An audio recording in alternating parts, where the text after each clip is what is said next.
Hello guys, welcome back to your channel. I am your reasoning mentor. I hope आप सभी लोग अच्छे होंगे एंड अच्छे से अपकमिंग प्री एंड मेंस के लिए प्रिपेयर कर रहे होंगे। ठीक है। सो 13 तारीख को हमारा आईबीपीएस क्लर्क में इसका एग्जाम हो गया था। ठीक है। एंड उसके बाद जस्ट बाद मेरा एनएसएलओ का प्री का एग्जाम था। तो उस वजह से मैं जो ये करने वाला था वो नहीं कर पाया। ठीक है। जो रिव्यू देने वाला था वो नहीं दे पाया। और कल मुझे थोड़ा ट्रैवलिंग में था मैं, तो मैं इसकी वजह से कल नहीं पाया। तो अभी इसको बना रहा हूँ। ठीक है। So let's start the IBPS class mains का सेल्फ एनालिसिस का रिव्यू। ठीक है। और एनएसएल का भी मैं डाल दूंगा। ठीक है। मेरा 4 PM वाला शिफ्ट था एनएसएल का, उसका भी मैं डाल दूंगा कैसे क्या है। तो ठीक है। सो सबसे पहले देखिए, ये मैंने जैसे एग्जाम सेंटर के बाहर आ गया था तभी मैंने ये लिख लिया था। मेरे पास रफ पेज था तो उसमें भी मैंने लिख लिया था। ठीक है। तो इसमें क्या क्या आया था क्या क्या नहीं आया था। ठीक है। तो यहाँ पे देखिए, पहले बात करेंगे रीजनिंग सेक्शन की। ठीक है। रीजनिंग सेक्शन की बात करेंगे, इसमें मैं पूरा आपको डिटेल बता दूंगा रीजनिंग में कैसा है। मेरे अटेम्प्ट्स के बारे में भी बात करेंगे, कैसा क्या है कितना हुआ है तो करके। ठीक है। तो यहाँ पे देखिए सीक्वेंस आप देख सकते हैं, रीजनिंग था, इंग्लिश था, जीए था, देन क्वांट था। ठीक है। इसमें क्वांट सबसे ईजी था। ठीक है। बात करें बाद में, इसके बाद हर सेक्शन के बाद बात करेंगे। ठीक है। तो रीजनिंग में देखिए, रीजनिंग में पहले 2 मार्क का 10 क्वेश्चन थे, मतलब पकड़ लो 5 क्वेश्चन एक सेट और 5 क्वेश्चन एक सेट। तो इसमें भी क्या था, एक ईयर बेस्ड ब्लड रिलेशन था। यहाँ पे आप देख सकते हैं, आई होप आपके लिए क्लियर होगा। ठीक है। ईयर बेस पजल था ब्लड रिलेशन पे। ठीक है। बट ये टाइम कंज्यूमिंग था क्योंकि मेरे एक दो दोस्त लोगों ने इसको लिया था। उनका भी पजल अच्छा है, मेरी तरह ही अच्छा है।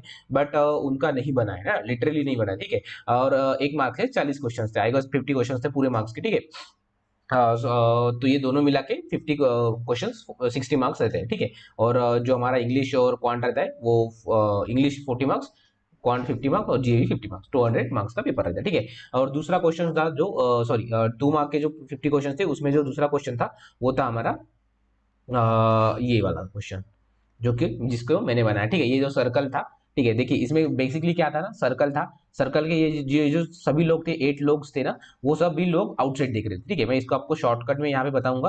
ठीक है। और यहाँ पे स्क्वायर था। ठीक है। तो यहाँ पे उन्होंने फिक्स नंबर नहीं बताया था कि फिक्स पे सॉरी फिक्स कहाँ पे था। तो ठीक है। तो इसमें उन्होंने क्या था, ये ऐसे आउटसाइड या इनसाइड थे, मुझे एग्जैक्ट नहीं याद आ रहा। यहाँ पे मैंने आउटसाइड थे। ठीक है।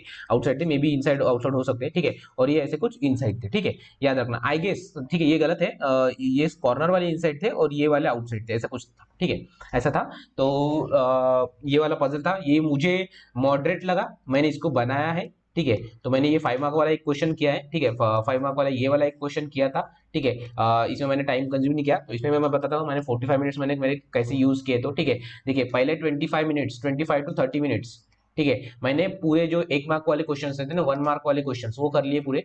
और बचे मेरे पास आई गेस 15 to 17 मिनट्स कुछ तो बचे थे। ठीक है। इस रेंज में बचे थे, तब मैंने बोला कि मुझे 10 मार्क्स के जाना है। क्योंकि यहाँ पे देखिए 10 से 12 क्वेश्चन क्रिटिकल रीजनिंग के थे। ठीक है। जैसे देखिए मैंने कैसे क्या स्टार्ट किया, मैंने पेपर स्टार्ट किया। तो सबसे पहले मुझे दिखा कोडेड कोडेड डायरेक्शन जो यहाँ पे था। ठीक है। इसमें मेरा आई गेस गलत हो सकता है क्योंकि वो जो 4 7 5 7 और 6 8 वाली जो कंडीशन थी। ठीक है। 5 7 और 4 7 जिन लोगों को पता है, जिन लोगों ने एग्जाम दिया था, 5 7 और 4 8 वाली कंडीशन थी। और उसमें एक नोट दिया था कि वो एक लीनियर लाइन में नहीं बैठते, ऐसा कुछ, या ओवरलैप नहीं करना चाहिए। ठीक है। तो वो कंडीशन मैंने पढ़ी नहीं, उसको मैंने बाद में पता चला कि वो पढ़नी चाहिए थी करके। ठीक है। तो मैंने 3 क्वेश्चन कोरिलेट डायरेक्शन किए। डेटा सफिशिएंसी की, इसमें एक आइदर था, एक टू का था और एक बोथ था। और ऐसा एक आइदर और, ऐसे कुछ आंसर्स थे इसके। ठीक है। रो रिजल्ट बेस्ड 4 क्वेश्चन थे, इजी थे, ज्यादा कुछ हार्ड नहीं था। ठीक है। आपका अगर अच्छी सी प्रिपरेशन ना, आपको ये एटलीस्ट ये 3 क्वेश्चन सॉल्व ही करने चाहिए। ठीक है। देन मल्टीपल सीरीज के क्वेश्चन थे, बट ये टाइम टेकिंग था। ठीक है। जो ऐसा था ना, ये करो वो करो, वैसा था। ठीक है। इनपुट आउटपुट के 5 क्वेश्चन थे। इसमें था क्या, इसमें देखिए आपको जैसे टीस वर्ड करके है, तो इसको आपको क्या करना है, सीट वर्ड करके सीट लिखना है। ठीक है। तो ये कैसे, ये रिवर्स अल्फाबेटिकल ऑर्डर पे था। एंड इसमें एक इवन और एक ऑड, मिनिमम असेंडिंग ऑर्डर पे, सॉरी असेंडिंग ऑर्डर पे ऐसा पुट करना था। और ये इनपुट आउटपुट भी ईजी था, तो मैंने इनपुट आउटपुट बनाया था। ठीक है। और ये क्वेश्चन के थे। ठीक है। वर्ड बेस्ड बाकी क्वेश्चन थे। देन एक जीएम एजीएम वाला पजल था, जो कि हम पोस्ट बेस्ड बोलते हैं, पोस्ट वाला जो रहता है ना, एक जो देते ही है हर साल, इनकी कॉमन यही है। अभी आईबीपीएस का कॉमन हो चुका है, पोस्ट बेस ऐसे दे देते हैं। ठीक है। तो ये एक क्वेश्चन था। ठीक है। और बाकी के 1 मार्क्स के 2 क्वेश्चन, तो 2 3 क्वेश्चन थे, वो मैंने 2 क्वेश्चन ये किए थे, 5 क्वेश्चन ये किए थे, 5 क्वेश्चन ये किए थे। ये रोज रिजल्ट वाला किया था, कोडिंग डायरेक्शन था और डेटा फिनिश था। ठीक है। तो जैसे ही मैंने ये पूरा मेरा सेक्शन बी खत्म कर लेता, तब मुझे दिख रहे थे ज्यादा से ज्यादा क्रिटिकल रीजनिंग के क्वेश्चन। आई गेस 10 से 12 तो क्वेश्चन थे ही थे। ठीक है। 10 क्वेश्चन तो मिनिमम थे ही थे। ठीक है। तो मुझे अभी पता चल रहा था कि मेरी क्रिटिकल रीजनिंग में उतनी एक्यूरेसी नहीं आती। ठीक है। आती है बट उतनी अच्छी नहीं आती। तो मेरे पास आई गेस 15 से 17 मिनट बचे थे। तो मैंने सोचा कि मैं रिस्क लूंगा और मैं ये पजल बनाऊंगा, ठीक है। तो ये मेरा पजल बना, बस वो एक जो था ना, जे और एल में है और एल और के में, या फिर सी के पीछे एल बैठता है, तो ये सी और एल जिन लोगों ने बता बिठाया होगा ना, तो वो ये आउटसाइड फेस करते हैं ना, ये आउटसाइड करता था, सी के एल या फिर एल के पीछे सी, ऐसा कुछ तो था, ठीक है। ये मेरा ऐसा बना था, ठीक है। तो ये मेरा बन गया था, ठीक है। तो अभी मेरे रीजनिंग के जो अटेम्प्ट है उसके बारे में हम बाद में बात करेंगे, ठीक है। तो जीए था, जीए मॉडरेट था, आपको क्वेश्चंस जो है जीए के अब तक मिल गए अगर बहुत सारे टेलीग्राम चैनल पे कि क्या क्या आया था, ठीक है। यूपीआई लाइट की ये आई थी, लिमिट आई थी, ठीक है। देन उसके बाद कंसोलिडेटेड फंड आया था कि कंसोलिडेटेड फंड में क्या क्या ये आता है, ठीक है। देन एफएटीएफ का हेडक्वार्टर आता है, ठीक है, एफएटीएफ का हेडक्वार्टर आता है। देन ओलंपिक में जो जो ये था ना, करेक्ट इनकरेक्ट पूछना था, और जो उनके स्पोर्ट्स जो थे वो उनका था अमन सहरावत का क्या था, रेसलिंग था, और उनको बॉक्सिंग दिया था, ठीक है। देन उसके बाद एक क्वेश्चन वो था, हाँ, एनिमल वेलफेयर बोर्ड का हेडक्वार्टर कहाँ पे है, ठीक है। और वो था E3 वाला जो था ना, E3 वाली क्वेश्चन थे, जैसे कि एम्प्लॉयमेंट, इकोनॉमी और एनवायरमेंट, ऐसा कुछ, एनवायरमेंट नहीं था, एनवायरमेंट आंसर नहीं था, एम्प्लॉयमेंट, इकोनॉमी और एक और कोई था, इकोलॉजी या फिर बायो B3 करके ऐसा कुछ तो है, तो उसमें था, तो उसमें एक था, तो वो नहीं था, ठीक है। ये क्वेश्चन थे, ऐसे क्वेश्चन थे, आपको इसमें मिल जाएंगे, अगर आपको चाहिए तो मैं मेरे जो कम्युनिटी पोस्ट पे उसमें मैं डाल दूंगा, ठीक है। देन हम बात करेंगे इंग्लिश की, ठीक है। देखिए, क्योंकि इसके बाद इंग्लिश सेक्शन हुआ था, इंग्लिश क्वेश्चन सेक्शन मुझे मॉडरेट लगा, ज्यादा कुछ हार्ड नहीं लगा, क्यों मॉडरेट लगा उसकी बात करते हैं, ठीक है।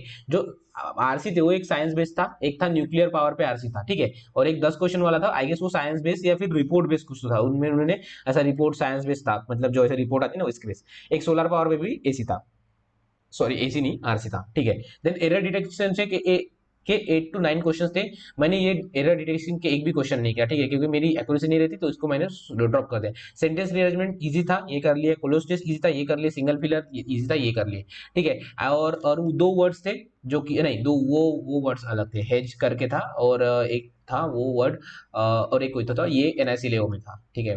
मुझे अभी आज याद है, ठीक है, वो इसमें था, एनआईसी लेओ में था, ठीक है। तो इसमें ऐसा जो वर्ड यूसेज कुछ दिखा नहीं था, सिंगल फिलर्स थे 5 क्वेश्चन, फ्लोस्टेस थे 6 क्वेश्चन, सेंटर थे, तो एटलीस्ट ये 15 से 20 क्वेश्चन तो आप ये कर सकते थे, और एक आरसी, मतलब ये 10 16 और एक 5 मार्क का आरसी, 20 क्वेश्चन सॉल्व करने लायक थे, ठीक है। तो आउट ऑफ 40 आप एटलीस्ट 20 तो भी कर सकते थे, क्योंकि 50% ज्यादा कुछ हार्ड नहीं था। बट एरर डिटेक्शन के 90 क्वेश्चन, 8 to 9 क्वेश्चन थे, ये भी इजीली थे, करने लायक थे, अगर आपने किन लोगों ने किया होगा तो आप मुझे कमेंट्स में बता सकते हो इजी थे या फिर मॉडरेट थे। मुझे इस एरर डिटेक्शन के क्वेश्चन मॉडरेट लगे, इसलिए मैं इसको आरसी को मॉडरेट करूंगा, रखूंगा, और जो कुछ आरसी थे तो वो थोड़े मॉडरेट साइड पे थे, इसलिए मैं इसको मॉडरेट साइड पे रखूंगा, ठीक है। क्वांट की बात करेंगे, क्वांट था सबसे इजीएस्ट सेक्शन, ठीक है। मेरे अटेम्प्ट बात करूंगा, बट मेरे साइड वाले ने, भाई मेरे साइड में जो बंदा बैठा था ना, उसमें 41 क्वेश्चन की थे आउट ऑफ 50, ठीक है। उसका क्वांट भी अच्छा था, ठीक है। उसमें उसके रीजनिंग में आई गेस 18 या 13 ही क्वेश्चन कुछ तो हुए थे, बट उसका क्वांट उसने फोड़ दिया था, 41 क्वेश्चन, ठीक है। इसमें उसने जो नहीं किया था उसकी बात करूंगा, क्योंकि वो टॉपर है, तो उसने प्रोबेबिलिटी नहीं किया था, ठीक है। क्योंकि वो उसको मैं जानता था, तो वो प्रोबेबिलिटी नहीं किया था उसने, बस बाकी एक दो क्वेश्चन नहीं किया था, बाकी सब क्वेश्चन थे, ठीक है। तो डीआई में देखिए क्या था, इजी से सबसे जो आपको अटेम्प्ट करना ही चाहिए था वो था ये वाले क्वेश्चन, ठीक है। अप्रोक्सीमेशन के 5 क्वेश्चन थे, क्वाड्रेटिक इक्वेशन 3 to 4 क्वेश्चन थे, नंबर सीरीज के 3 to क्वेश्चन थे, ठीक है।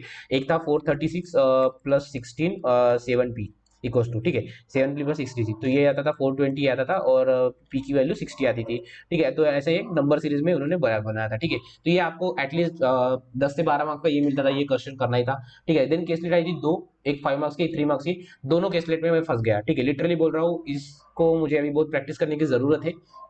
केसलेट में मैं फंस गया था, ये 3 मार्क वाली क्वेश्चन इजी थी, बट मुझे पता नहीं मैं क्या क्या प्रेशर ले लिया इजी इजी चक्कर के इसमें कि ये सॉल्व हो जाएगा, बट मुझे यहाँ पे स्टक हो गया। ऑलमोस्ट मेरे 8 to 10 मिनट्स इन दोनों केसलेट्स में वेस्ट हुए, अगर मैं ये कर नहीं लेता था तो बाकी के और क्वेश्चन अटेम्प्ट हो सकते थे, ठीक है। ये मेरी सीख है इस पेपर से, तो ये आगे आने वाले जो एग्जाम्स है वो उसमें नहीं करूंगा, आप भी ये सीख लेना, ठीक है। डीआई दो थे, एक प्रोबेबिलिटी वाला था, एक परसेंटेज बेस्ड था, जो कि ये पाई टेबल था जो था वो था। इसमें दिया क्या था, सोल्ड अनसोल्ड का डेटा दिया था, देन उनका डिफरेंस दिया था, और एक इसमें सोल्ड दिया था, ठीक है। ऐसा था, तो उसमें से एक टेबल अनसोल्ड सोल्ड अनसोल्ड कैसे करके बनाना था, ये जो कि ये इजी था।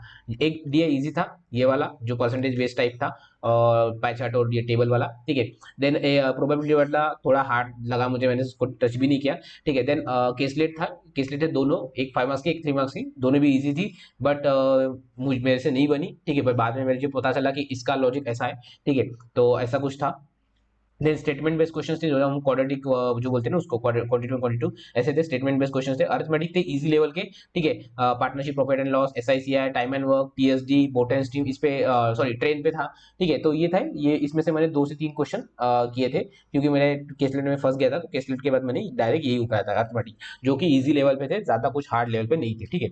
तो अभी हम बात करेंगे मेरे अटेम्प्ट्स के बारे में, ठीक है। तो रीजनिंग में मैंने 2 मार्क्स के 5 क्वेश्चंस किए, मतलब जो एक पजल है वो की, और प्लस 23 क्वेश्चंस किए 10 मार्क्स के, सॉरी 1 मार्क के, ठीक है, ये 1 मार्क, ठीक है। तो ये मैंने इसमें किए थे, ठीक है। तो यहाँ पे मुझे 100% एक्यूरेसी है कि मेरे ये सही सही है, 2 5 मार्क्स में इसमें थोड़ा डाउट था, बट लास्ट लास्ट में मेरा ये 2 से 1 1.5 मिनट 2 से मिनट एक या फिर कुछ टाइम बचा था, तब मेरा ये बन गया था, ठीक है। तो उस वजह से मुझे इसमें डाउट नहीं है, बस यहाँ पे 1 2 क्वेश्चन गलत हो सकते हैं, वो जो डायरेक्शन सेंस था वहां पे, बट टोटल मैंने 33 अटेम्प्ट किए, 33 मार्क्स का अटेम्प्ट किया है, ठीक है। अभी देखते हैं कैसा क्या रिजल्ट आता है तो इसमें, ठीक है। देन क्वांट की बात करेंगे, क्वांट में मैंने 27 अटेम्प्ट किए, 27 में मैंने एक दिया है, ठीक है, 5 मार्क्स का। देन कुछ 2 से 3 2 टू 3 मार्क्स के वर्ड प्रॉब्लम बोल लो, अरिथमेटिक बोल लो इसको। देन अप्रोक्सीमेशन, और वो जो स्पीड मैथ के 11 क्वेश्चन थे ना, 11 से 12 वो किए थे, ठीक है। तो ऐसे टोटल मिला के मैंने 27 क्वेश्चन किए थे। जीए में मैंने किए हैं एक सेकंड मुझे देखने दो, हाँ 31 क्वेश्चन के, बट इसमें ऑलमोस्ट बहुत सारे गलत है, 31 किए मैंने, बट इसमें ऑलमोस्ट 10 से 12 क्वेश्चन तो मुझे गलत ही लगे मेरे, ठीक है। मैंने बहुत बहुत इसीलिए मिस्टेक्स की, ठीक है। इंग्लिश में भी मैंने किए हैं, इंग्लिश में मैंने किए थे 31 क्वेश्चन, जो 8 से 9 क्वेश्चन थे वो मैंने एरर डिटेक्शन के जो है वो छोड़ दिए थे, ठीक है। और जीए में भी मैंने 50-50 जो चांस था, 50-50 वाला चांस था, ठीक है, उसमें ले लिया था, ठीक है, क्योंकि मुझे उतना अच्छा ये नहीं लगा जीए, तो इस वजह से मैंने इसमें भी चांस ले लिया 50-50 क्वेश्चंस का, ठीक है। तो ये मेरे टोटल अटेम्प्ट है, ये 33 27 60 और 61, तो 122, ठीक है। एक बार 3 3 62 ये हो जाएंगे, तो ये 95 ये हो जाएंगे, और ये 27, हाँ 11 111, ठीक है। और 9 2 11 1 12 12 12 122 मेरे अटेम्प्ट हुए आउट ऑफ 200, ठीक है। तो इसमें से मुझे लग रहा है कि मेरे रीजनिंग और क्वांट और इंग्लिश जो है मुझे अच्छे से अच्छे मार्क्स दे देंगे। बस जीए का थोड़ा डर लग रहा है कि कितने मार्क्स आते कितने मार्क्स नहीं आते, तो देखते हैं आगे आने वाले एग्जाम्स में, ठीक है। तो अभी आने वाले एग्जाम्स हमारे पास है NISACL का मेंस, NISL AO का मेंस, ठीक है। मैं NISL AO का प्री का भी मैं बता दूंगा आपको, ठीक है। और IBPS PO mains, IBPS PO का प्री होने ही वाला है, बट उसका मेंस के लिए भी अभी से प्रिपेयर करना स्टार्ट कर देंगे, जैसे ही IBPS PO प्री होता है, PO प्री होता है वैसे, ठीक है। सो IBPS PO प्री है हमारा, मेरा IBPS PO प्री है 20 अक्टूबर को 1 बजे 1 PM वाले शिफ्ट में, ठीक है। और NICL का जो असिस्टेंट का जो ये है NIACL AO का, उसका भी मैं अभी एनालिसिस सेल्फ एनालिसिस डाल दूंगा थोड़ी देर में, ठीक है, थोड़ी देर में। और आपके क्या कमेंट्स रहे, आपने क्या क्वेश्चन अटेम्प्ट किए वो मुझे कमेंट्स में जरूर बताना, इससे भी आपकी भी हेल्प होगी, मेरी भी हेल्प होगी, ठीक है।